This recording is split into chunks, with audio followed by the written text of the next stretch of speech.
Mon nom est Adjile. Je viens d'Afrique et je viens d'effectuer une horrible et longue traversée en bateau. Je viens à peine d'arriver en Amérique. On m'amène dans une salle où d'autres noirs sont en train de se faire inspecter de tous les côtés. On m'amène sur une estrade. Un blanc inconnu arrive et commence à m'ouvrir la bouche pour regarder mes dents.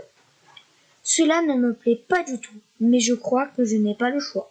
Ici, tout le monde pense que je ne suis qu'un vulgaire meurtre. Mon nom est Kumba et je suis une jeune fille africaine. Je viens d'effectuer une longue et dure traversée de l'océan Atlantique. Je découvre l'Amérique, un pays inconnu pour moi. On m'amène sur une estrade et j'ai à peine le temps de voir mes camarades se faire déshabiller. Je me fais déshabiller à mon tour. On voit mes seins et je suis écœurée par cette impolitesse. On me déshabille un peu plus et maintenant on voit mon ventre. Le blanc qui essayait de me vendre crie que mon ventre n'a pas été abîmé par la grossesse. Finalement, je me fais acheter par Monsieur et Madame Johnson.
Après ces siècles d'esclavagisme, après des milliers de cris poussés par les Noirs, le jour de la liberté est arrivé.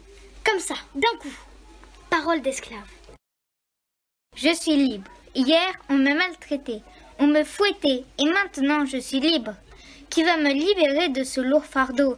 Qui va me rendre justice pour ces années d'humiliation? Qui va me rendre ma dignité? J'ai eu de la haine contre ces gens. Je veux les briser, les humilier comme ils m'ont humilié.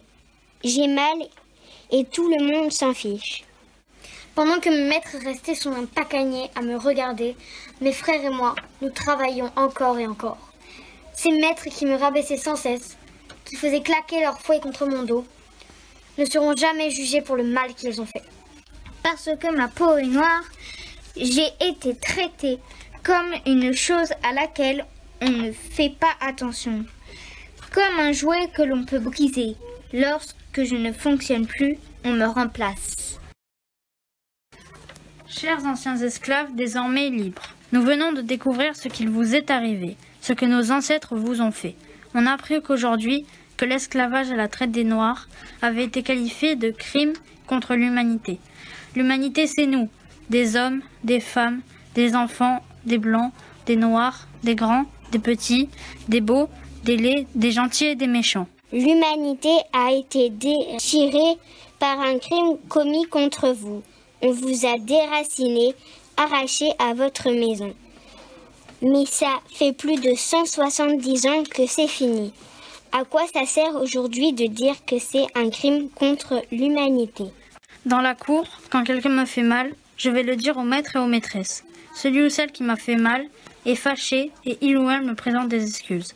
J'ai encore un peu mal, mais je ne suis pas en colère. Je crois que c'est pour ça qu'on a dit que c'était un crime contre l'humanité. Personne n'a puni ceux qui avaient fait du mal. Personne ne vous a dit pardon pour tous les coups de fouet en disant que c'est un crime contre l'humanité. On vous dit pardon. C'est notre manière de reconnaître les bêtises qui ont été faites. C'est un peu tard, mais comptez sur nous pour ne pas oublier.